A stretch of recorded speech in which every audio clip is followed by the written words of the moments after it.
This is understandable politics. Hello! We continue the series, Time Has Driven Them Out, focusing on Germany, where the ruling coalition recently collapsed, ministers were dismissed, and early parliamentary elections are looming. Incompetent chancellors, harmful ministers, and an economy on the brink of collapse. How did the heart, brain, and wallet of the European Union end up like this? We provide only facts. It's up to you to draw conclusions.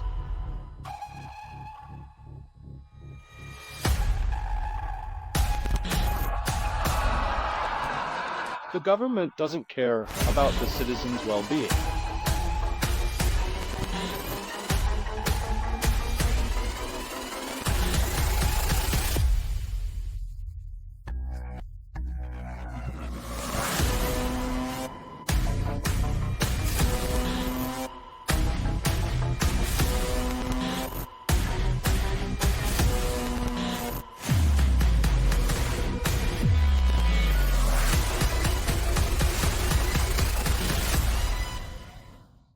A telling figure of public discontent. The latest poll showed that only 6% of Germans would vote for Scholz's re-election as chancellor, according to the German publication Tagesspiegel. Let's start our story with Scholz, a politician whose tenure as federal chancellor causes nothing but bewilderment. Scholz was born in 1958 in Lower Saxony, a typical West German as described by Germans about Olaf. Arrogant, self-absorbed, and hating Russia. The perfect set for Berlin today. There is a so-called Chancellor Act, according to which the German Chancellor must answer to the transatlantic interests of the USA. And apparently this is exactly what Scholz failed to do. That is, maybe he wanted to or maybe not. Maybe he knew he had to play such a role and agreed with it. Accordingly, he is obliged to act as a chancellor not quite, or completely in our time, not in the interests of Germany. Which we see, and his career from a well-known municipal politician to a person not very liked by Germans has been fully realized over his 2.5 years as chancellor.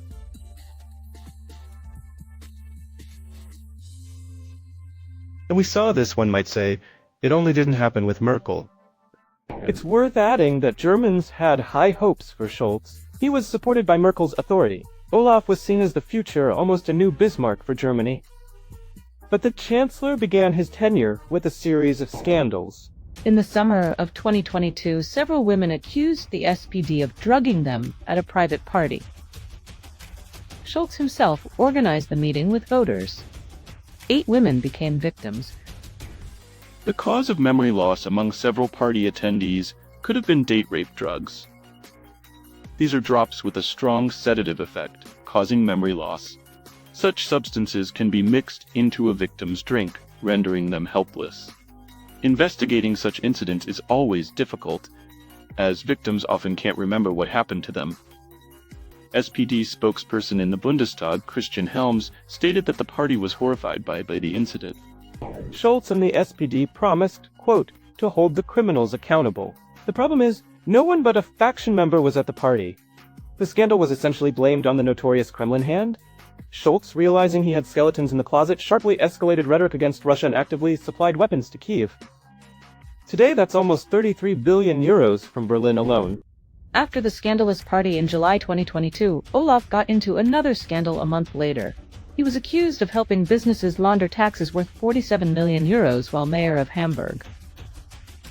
The politician, of course, claimed he was as clean as a baby's tear, and the case was quietly dropped. On August 19, 2022, Scholz appeared before an investigative commission in Hamburg as part of an investigation into possible ties between his SPD party and a financial scam. Scholz is suspected of aiding Warburg Bank in avoiding tax payments of 47 million euros while he was mayor of Hamburg in 2016. Olaf Scholz, who was then mayor of Hamburg, is suspected of exerting political influence on tax authorities. I'm proud of how well Germany manages its money. After this statement, Scholz was laughed at in the Bundestag last week.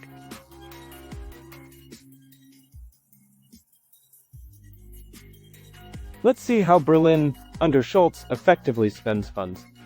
Inflation last year was 7%, a record since the reunification of FRG and GDR. There is still an opinion among ruling politicians, especially those detached from reality, living in their ministerial offices and unaware of the real state of affairs in the country, that Germany is a very wealthy country and we can scatter billions worldwide. That's what they've been doing for 3 years. No one dealt with the economy. The Greens tried to realize their green fantasies, destroying industry, installing wind turbines everywhere, blowing up coal power plants, closing nuclear power plants. They did everything to harm the economy. And they succeeded. Now Germany is in a massive economic crisis. The budget deficit for 2025 is 97 to 98 billion euros. Price growth is 20%. Since June, industrial production in Germany has fallen by more than 2%. The Business Climate Index in Germany has decreased 4 times in a year. Experts called the new data on industrial production decline a cold shower. The decline will continue, and the bottom is far off. There are no signs of improvement. At the same time, there are fears that the current problems of the German economy are structural, not temporary. The shock losses for the economy are largely due to the refusal of cheap Russian gas, which reduced demand and increased production costs. It turned out that the German economic model depended heavily on Russian raw materials, and breaking ties was practically suicidal.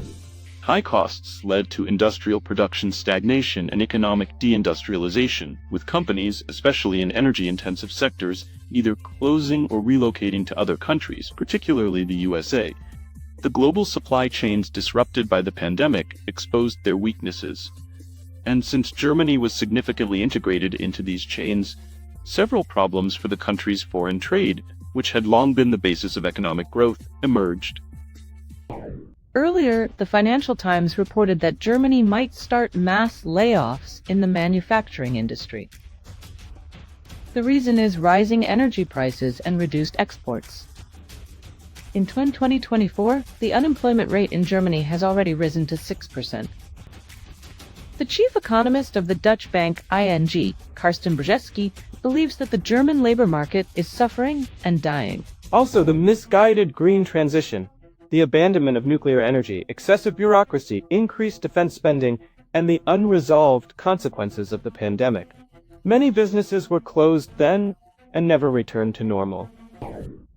Economists are sounding the alarm. For the first time in 35 years, the German economy will end this year with a 0.2% decline. It's not a collapse, but experts are sure that the exodus of businesses and enterprises in the next couple of years will hit the economy much harder. Against this backdrop, Scholz's decision to allocate another 17 billion euros to Ukraine for the war seems like a mockery of the Germans. The economic downturn is increasingly affecting ordinary Germans who are used to living well. And now thousands of workers are increasingly protesting across the country. Sociologists record galloping discontent. Scholz's disapproval rating has risen by 40 points, now at 62%.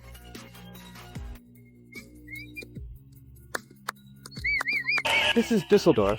32,000 people protest against the government's attempts to save money at the expense of its own population. The government of North Rhine-Westphalia presented a budget plan for 2025. And surprise, surprise, it includes more cuts in the social sector than ever before. They plan to save 83 million euros on programs to combat poverty, help large families and pensioners, and support centers for drug addicts. And this is Brussels, with protests against the closure of the Audi plant. Thousands of workers could end up on the street. Production is planned to stop in March.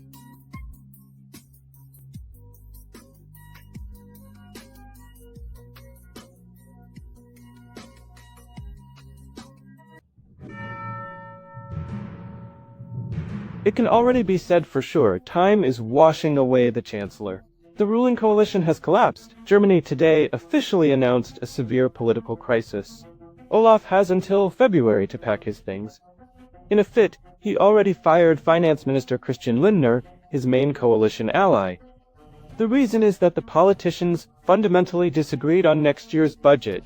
Scholz's speech about the dismissed finance minister was the harshest in German politics in the last 50 years, German media write.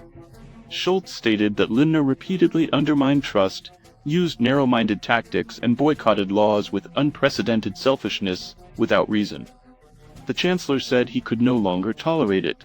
Lindner, one of the key cabinet members and among other things the head of the Free Democratic Party, didn't hold back. He said Scholz uses Ukraine as a pretext to increase the budget deficit, and announced that his liberal FDP is leaving the ruling coalition. The economy minister already called the situation tragic. Tension between coalition partners in Germany had been growing for several months until it erupted into open conflict during the discussion of the 2025 budget. Lindner was dismissed and accused by the Chancellor of betraying his trust and putting his party's interests above the country's. In response, the now former finance minister accused Scholz of leading Germany into a phase of uncertainty. Lindner's dismissal led to the collapse of the ruling traffic light coalition, which lost its majority in the German parliament. The so-called traffic light coalition had governed Germany since 2021. It included Scholz's Social Democratic Party, represented by the red color, Lindner's Free Democratic Party. Its symbol is yellow, and the Greens led by Robert Habeck. Together, they held 56% of the seats in the Bundestag. The German political scene is starting to shake significantly. One of the hottest stories recently is the alleged assault by the President of Germany. He allegedly hit a writer who criticized him for supporting Nord Stream and accused him of encouraging Putin's aggression. Listening to this speech, Steinmeier was breathing heavily, chewing his jaw, noticeably suppressing his feelings. After it, the federal president burst into my office in a rage, barely able to be calmed. He angrily accused me of slandering him several times, the writer reported. In the end, Bild reports, the head of state lost his temper and hit the writer on the head. The president's office confirmed a heated conversation, but not the assault. The Russian foreign ministry just shrugged at such politics. Maria Zakharova stated that the current German rulers are the craziest in the last 80 years. Scholz's ally in military rhetoric and the narrative, "We spare no money for Ukraine," the head of the local foreign ministry seems to be doing anything but diplomacy. Baerbock often regrets what she says in public. Her most scandalous blunder affecting global politics was made recently on January 24, 2023. At a PACE meeting in Strasbourg, the German foreign minister said that European countries are at war with Russia. Baerbock had to be personally contradicted by Chancellor Scholz, who emphasized that Berlin would not allow such a conflict. Bundestag deputies even called for Annalena's dismissal. A generator of random phrases and epic failures, Baerbock is also a West German from Hanover. Her grandfather, Waldemar Baerbock, was a Wehrmacht officer. Bild described him as a staunch Nazi supporter until his last breath. He died at 103 in 2016. In 1944, he was awarded the Hitler Cross for military merit with swords. According to the dossier, Baerbock's grandfather was an unwavering National Socialist, read Adolf Hitler's book, and fully adhered to National Socialism. Bild reports that the topic of the grandfather and the war was always delicate in the Baerbock family. The future German foreign minister's father quarreled with his father Waldemar for decades, because he didn't want to talk about himself and the war. He remained silent, like millions of others who returned from the war. Baerbock demanded Putin, quote, turn 360 degrees on the Ukraine issue, urged shouting at Moscow in a showerhead, and overall provided a lot of meme content. A person who absolutely lacks any diplomatic education, or even basic concepts of diplomacy and international relations.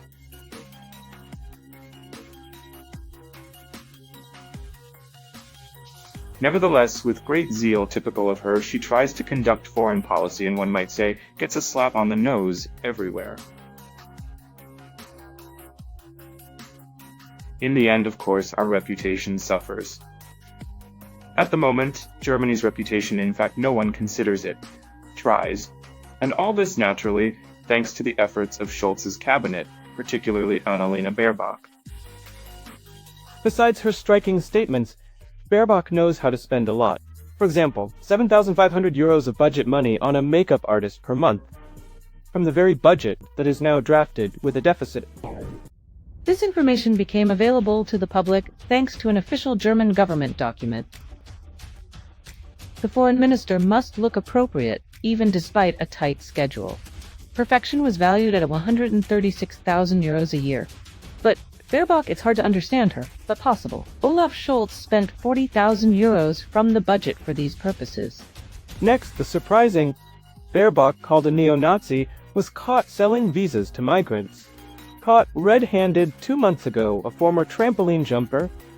According to accusations, employees of the Baerbock-controlled department recommended embassies and consulates ignore the need for thorough document checks for those seeking refugee status. It is claimed that German foreign ministry workers allegedly allowed foreigners with incomplete or clearly fake documents to enter Germany. The relaxation of requirements led to illegal migration status being granted to people from Afghanistan, Syria, Turkey, Pakistan, and several African countries. Recently, another resonant statement about harsh German reality. The foreign minister admitted that the government is taking money from its own children to fuel the Ukrainian conflict. 37 billion euros are not budgeted because we always wanted to live in peace. This money for Ukraine has to be cut from other areas, social ones. For us, this decision was very painful. For example, we say we can no longer finance early education in kindergartens and schools. The co-chair of the opposition party Alternative for Germany is driving the last nails into the coffin of the German government. Under the current government, it seems only Ukraine matters. It has already invested 30 billion euros in Ukraine. Due to the dispute over this aid, the coalition fell apart. This money is lacking for the German economy, for the German people. At the expense of our future, our children and grandchildren, this government wants to continue funding a hopeless war, and would like to keep doing so. This is not a policy in the interests of German citizens. Listening to Ministers Habeck and Baerbock, it seems the government doesn't care about citizens' welfare. Germany has entered a phase of accelerated government collapse. Now it faces a vote of no confidence in the Chancellor, and here Scholz received a slap from all political forces. He planned to organize the vote in January 2025. However, the disgraced Chancellor was urged to do it as soon as possible, and he complied without protest. The further scenario almost inevitably involved a vote of no confidence in the government, its dissolution, and early elections no earlier than March.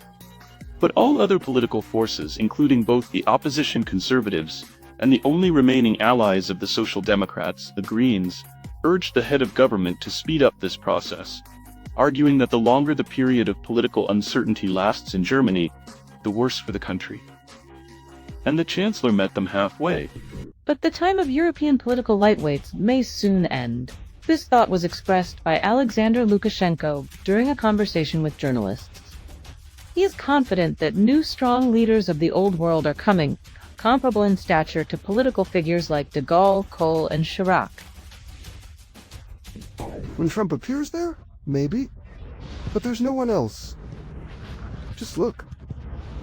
I don't want to characterize them. It's not nice. But honestly, today Americans have started wiping their feet on Scholz, calling him a political lightweight, even a political corpse, and so on. Thank you, I don't want to say that.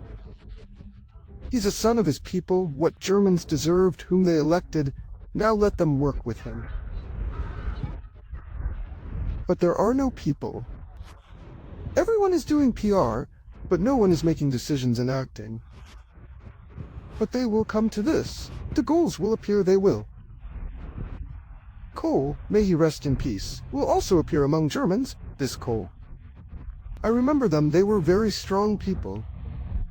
De Gaulle, of course not, but I remember Kohl. Even after de Gaulle, there was their Chirac. A real man for the people.